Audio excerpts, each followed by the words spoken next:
오늘의 시편이 다윗의 노래이자 기도이죠. 오늘 시편에서 특별한 점은 표제에 있는데 그 표제를 보시면 오늘 이 시편이 어떻게 나오게 되었는가 하는 배경을 일러주고 있다는 것이죠. 표제를 한번 보시면 어떻게 되어 있습니까? 에돔인 도액이 사울에게 이르러 다윗이 아히멜렉의 집에 왔다고 그에게 말하던 때에 라고 배경을 밝히고 있습니다. 여기에 나오는 도액은 어떤 사람일까요? 그가 누구인지 알려면 성경 사무엘상 22장을 보면 알 수 있습니다. 성경에 기록되어 있는데 그가 누구인지를 살펴보면 이렇습니다. 사울에게 다윗이 아주 쫓기고 있었죠. 시기해서 다윗의 생명을 찾고 있었습니다. 다윗이 다급하여 노 땅에 있는 그 아히멜렉이라는 제사장의 집으로 갔습니다. 아히멜렉이 다윗을 영접하였고 또 진설병을 그에게 배고프니까 먹도록 허락했습니다. 그날에 사울의 신하인 도액이 그 자리에 있었는데 이 광경을 목격했지요. 그는 에돔 사람이며 사울의 목자장이었습니다. 이방인 에돔 사람이 그 이스라엘 왕의 목자장 큰 신하가 되었다는 것 보면 얼마나 그가 굉장한 충성을 왕에게 보였을까 하는 것을 짐작할 수가 있습니다. 당시 다윗을 잡기 위해서 사울이 혈안이 되어 있을 때 도액은 왕의 환심을 사기 위해서 자기가 다윗을 본 것을 고발했습니다. 이에 사울이 아히멜렉을 불러 모으고 제사장들을 그 땅에 있는 제사장들을 불러 모아서 다그쳤지요. 그러자 아히멜렉 제사장이 다윗을 옹호합니다. 그러니까 이 사울이 굉장히 분노를 폭발하면서 이 제사장들을 다 죽이기를 명령하죠. 제사장들을 죽이는 것 너무나 무서운 일이죠. 그래서 신하들이 그 일을 하기를 주저하고 싫어하니까 그때 또 도액이 나서서 왕의 명령을 받아서 85명이나 되는 제사장들을 죽였습니다. 그리고 그의 가족들과 그의 가축들을 학살하는 만행을 저질렀죠. 도액은 자기 자신의 이익을 위해서 이렇게 무자비한 살상을 저지르는 그런 아주 포악한 사람이었습니다. 본문 1절에 나오는 포악한 자는 바로 도액과 같은 사람을 가리키는 것이죠. 1절에서 3절 말씀이 이런 포악한 자들이 어떤 모습을 가지고 있는가를 그렇게 표현하고 있는데 1절 보시니까 포악한 자는 악한 계획을 자랑합니다. 거기 1절 말씀 뒤편에 있는 말씀이죠. 사실은 하나님의 인자하신 하나님이 오래 참고 기다리고 참고 계시는 것을 잊어버리고 그 사실을 모른 채 자기가 잘난 줄 알고 그런 악한 계획을 삼고 자랑하는 것이죠. 또 2절을 보니까 포악한 자는 심한 악을 꾀합니다. 날카로운 면도칼같이 간사를 행한다고 말씀합니다. 그리고 3절 보시면 그는 선보다 악을 사랑하며 의를 말하는 것보다 거짓을 사랑합니다. 아주 공통적인 특징이 있지요. 포악한 자는 무엇보다도 혀가 간사합니다. 4절 말씀은 바로 이 간사한 혀에 대해서 말을 하고 있죠.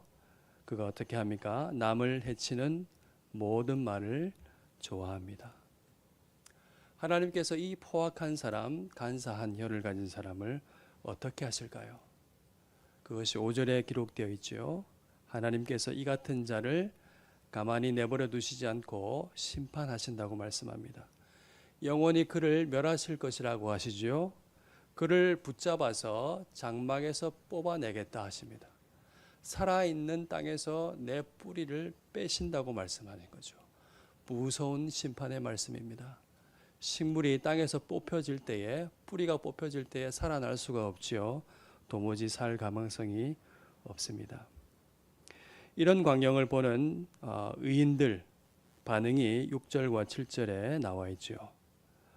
의인들은 이를 보면서 두려워하면서 그들을 향해서 비웃으며 말을 합니다.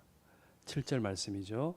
이 사람은 하나님을 자기 힘으로 삼지 아니하고 오직 자기 재물의 풍부함을 의지하여 자기의 악으로 스스로 든든하게 하던 자라 하리라. 이렇게 비웃고 있는 것이죠. 의인은 하나님께서 포악한 자를 심판하실 것을 알고 있습니다. 하나님을 자기 힘으로 삼지 않고 자기 재물의 풍부함을 의지하는 것이 죄악인 것을 알고 있습니다. 이렇게 알고 있는 반면에 그들이 자기의 악을 의지하고, 그렇죠, 파멸될 뿐인 것을 의지하고 그것을 스스로 든든하게 여기면서 살고 있으니, 자랑하고 있으니 얼마나 어리석은 일인가요? 참으로 비웃을 만한 일인 것이죠. 그래서 의인들은 이 사람들이 이렇게 어리석다고 하면서 비웃을 수가 있습니다. 여러분 여기까지 보시고요.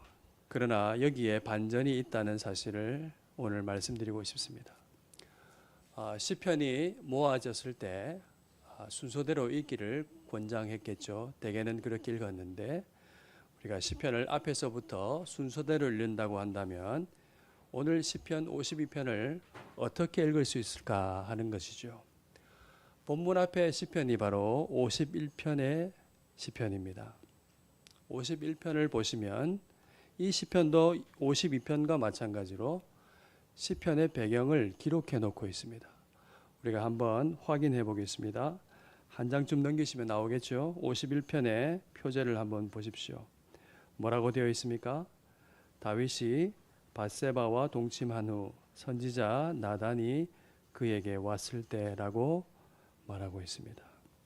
오늘 본문의 표제 형식과 똑같은 형식으로 밝히고 있죠. 여러분 시편을 집대성한 이 사람은 왜 이때를 말한 시를 굳이 오늘 본문 앞에 두었을까요? 그 의도가 무엇일까요? 시편 51편에서 포악자는 바로 다윗입니다.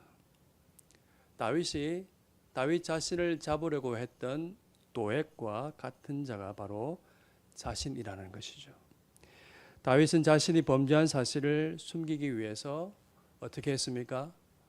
우리아를 불러내서 휴가를 주면서 자기 집으로 가서 동침하게 만들고 또 빼내가지고서는 전장에 아주 깊숙한 곳으로 집어넣어서 그를 죽게 만들었습니다. 여러분 시편 51편과 52편을 이어서 읽는다면 어떻습니까? 도액이나 다윗이나 포악하기가 마찬가지입니다. 다윗도 악한 계획을 세웠습니다. 심한 악을 꾀하고 입으로 관사한 거짓을 말했습니다. 그 순간 그는 선보다 악을 더 사랑하는 사람이었습니다. 의를 말하기보다 거짓을 사랑한 사람이었습니다. 여러분 이 모든 것은 우리에게 무엇을 말하고 있습니까? 이 시편을 읽는 우리에게 어떤 뜻을 말씀하고 있습니까? 정도의 차이가 있을 뿐, 크기의 차이가 있을 뿐이지 우리 안에도 얼마든지 포악한 것이 얼마든지 도사리고 있을 수 있다는 사실을 우리에게 일깨워 주고 있습니다. 여러분 우리의 모습이 어떻습니까? 우리가 별반 다르지 않습니다. 우리는 악을 꾀하기도 합니다. 우리의 혀로 선한 것보다 악한 것을 사랑하기도 합니다. 남을 해치는 말을 좋아하기도 합니다. 이 모든 것은 죄악된 본성을 가진 인간의 적나라한 모습일 수 있습니다. 예를 한 가지 들어보겠는데 거짓을 참 싫어할 것 같지만은 사실은 사람들이 참 좋아합니다. 예를 들면 그 극단적인 예가 유튜브에서 유통되는 가짜 뉴스, 사람들을 선동하고 음해하는 말 같은 것이죠. 그들이 계속해서 거짓말을 하는 것은 거짓말을 재미있게 소비하는 사람들이 많기 때문입니다. 돈이 되기 때문이죠. 사람들이 좋아요, 구독 버튼을 누리면서 후원까지 하고 있습니다. 성경 말씀이 가르치는 대로 사람들이 바른 교훈을 받지 아니하고 기가 가리워서 자기 사욕을 채워줄 스승을 많이 두고 있는 시대입니다. 그 귀를 진리에서 돌이켜서 허탄한 이야기를 따르고 있습니다. 여러분, 우리 인간의 모습이 바로 이러합니다. 우리의 정확한 모습을 묘사한 말씀이 나와 있죠. 로마서 3장 9절에서 15절 말씀입니다. 그러면 어떠하냐? 우리는 나으냐? 결코 아니라 유대인이나 헬라인이나 다 죄 아래에 있다고 우리가 이미 선언하였느니라. 기록된 바 의인은 없나니 하나도 없으며 깨닫는 자도 없고 하나님을 찾는 자도 없고 다 치우쳐 함께 무익하게 되고 선을 행하는 자는 없나니 하나도 없도다. 바울이 자기 자신을 포함해서 이렇게 말하고 있습니다. 우리는 나으냐? 결코 그렇지 않다. 그들의 목구멍은 열린 무덤이요 그 혀로는 속임을 일삼으며 그 입술에는 독사의 독이 있고 그 입에는 저주와 악독이 가득하고 그 발은 피를 흘리는데 바른지라. 여러분, 이 같은 사람에 관한 결국이 무엇입니까? 오늘 시편에 보면 5절 말씀이었죠. 다시 한번 5절을 볼까요? 그런즉 하나님이 영원히 너를 멸하시며 너를 붙잡아 내 장막에서 뽑아내며 살아있는 땅에서 내 뿌리를 빼시리로다. 여러분 어떻습니까? 이렇게 본다면 이 5절과 7절 말씀 읽었죠. 우리가 통쾌하게 부를 수 있는 노래가 아닌 것입니다. 비웃으며 할 말이 못됩니다. 우리의 결국은 5절과 같습니다. 하나님의 인자하심이 없었다면, 오래 참으심이 없었다면, 그분의 긍휼과 한이 없는 자비가 아니었다면 5절은 고스란히 우리의 몫입니다. 하나님께서 이런 우리를 위해서 다함이 없는 한량 없는 인자를 베푸셨습니다. 우리의 죄를 아들에게 정하시고 그 아들을 죽게 하시고 또한 그를 부활하게 하심으로 말미암아 우리를 그야말로 살려주셨습니다. 모든 사람이 죄를 범하였음에 하나님의 영광에 이르지 못하더니 그리스도 예수 안에 있는 속량으로 말미암아 하나님의 은혜로 값없이 의롭다 하심을 얻은 자 되었느니라. 아멘. 우리가 하나님의 이 한량없는 인자하심으로 말미암아 값없이 의롭다 하심을 입은 자가 되었습니다. 하나님의 멸하시는 심판에 이르지 않게 되었습니다. 우리 가운데 누구도 자랑할 사람이 아무도 없습니다. 오직 그리스도 예수의 이름만 자랑할 수 있을 뿐입니다. 하나님의 인자를 받은 우리는 한없는 감사로 6절과 7절의 안목을 가지고 살아갑니다. 하나님을 경외합니다. 하나님을 자기의 힘으로 삼습니다. 자기 재물의 풍부함을 의지해서 사는 일을 헛되게 봅니다. 부러워하는 것이 아니라 헛되게 봅니다. 그래서 그들의 교만을 진심으로 비웃습니다. 그것은 살아있는 땅에서 뿌리가 뽑혀질 일인 것을 알기 때문에 그렇죠. 그리고 이 한없는 인자를 받은 결정적인 인식은 바로 뒤에 나오는 말씀이죠. 우리가 하나님의 집에 있는 푸른 감람나무와 같다는 것입니다. 하나님 집에 있다는 사실은 뭐겠습니까? 하나님이 우리의 보호자가 된다는 그런 말씀이죠. 우리가 하나님의 집에 있는 푸른 감람나무 같다는 것은 이 험악한 세상을 살아가는 데 있어서 결정적으로 필요한 자기인식입니다. 거룩한 자기인식이요, 우리를 살게 하는 정체성입니다. 이 사람은 푸른 감람나무답게 살기를 다짐하죠. 그것이 8절과 9절에 나옵니다. 자세히 보시면 세 가지가 있습니다. 첫 번째는 뭐죠? 하나님의 인자하심을 영원히 의지하는 것입니다. 두 번째는 영원한 인자를 주셨기 때문에 영원히 감사하는 것입니다. 세 번째는 그 선하신 하나님이 인자를 베푸셨으므로 선하신 하나님이시므로 주의 이름을 사모하고 사랑하는 것입니다. 여러분, 우리가 다함이 없는 하나님의 사랑을, 영원한 사랑을 받은 사람입니다. 우리는 하나님의 집에 있는 푸른 감람나무와 같은 사람입니다. 잎이 푸르고 열매가 맺히는 푸른 감람나무로 사는 방법이 무엇입니까? 바로 이 세 가지입니다. 의지하고 감사하고 사랑하는 것입니다. 하나님의 인자하심을 의지하는 것입니다. 그분의 선하심을 붙드는 것입니다. 선하신 하나님을 사랑하는 것입니다. 영원한 인자를 주셨음을 알고 실제로 감사하는 삶을 것인 것입니다. 우리가 생명으로 충만한 푸른 감람나무로 사는 삶은 어떻게 삽니까? 좀 더 구체적으로 말씀을 드리자면은 그리스도의 사랑을 알 때 가능합니다. 그래서 바울은 이렇게 기도했죠. 에베소서 3장 17절 19절 말씀입니다. 같이 한번 읽어볼까요? 믿음으로 말미암아 그리스도께서 너희 마음에 계시게 하셨고 너희가 사랑 가운데서 뿌리가 박히고 터가 굳어져서 능히 모든 성도와 함께 지식에 넘치는 그리스도의 사랑을 알고 그 너비와 길이와 높이와 깊이가 어떠함을 깨달아 하나님의 모든 충만하신 것으로 너에게 충만하게 하시기를 구하노라. 여러분, 어떻게 푸르게 그렇게 풍성한 삶을 살 수가 있습니까? 믿음으로 말미암아 그리스도께서 우리 마음 가운데 계실 때 어떻게 되죠? 우리의 존재가 사랑 가운데, 영원하신 하나님의 인자하심 가운데 뿌리가 박히고 우리의 삶의 터전이 든든해지는 것입니다. 여러분, 푸른 삶, 참으로 풍요로운 삶은 자기의 힘과 재물에 달려 있지 않습니다. 이 시편의 말씀으로 계시하시는 하나님의 뜻을 여러분의 뜻으로, 여러분의 것으로 붙잡을 수 있기를 바랍니다. 헛된 것을 의지하는 것은 뿌리 뽑힐 일뿐인 것입니다.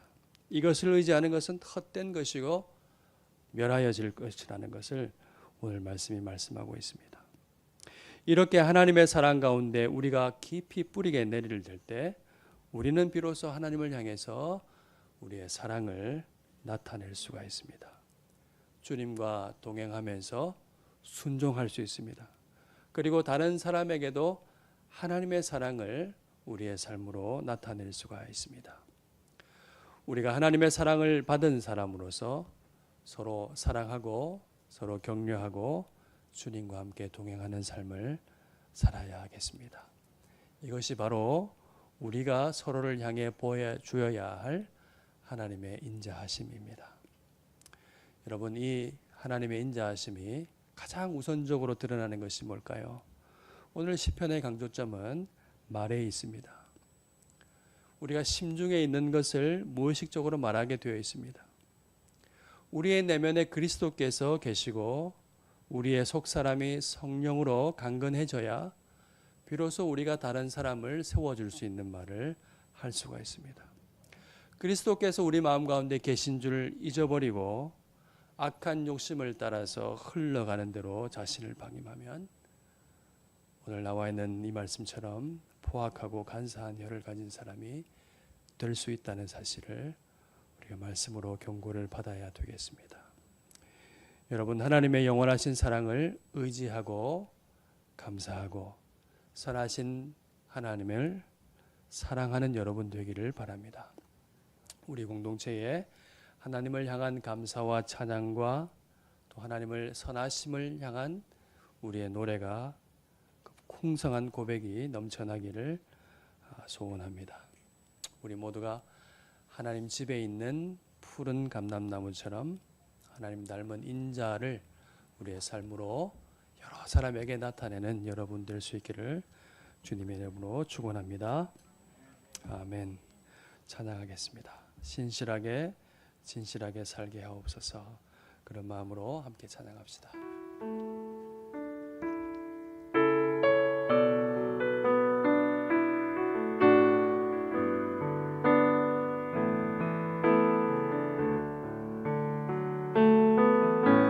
신실하게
하나님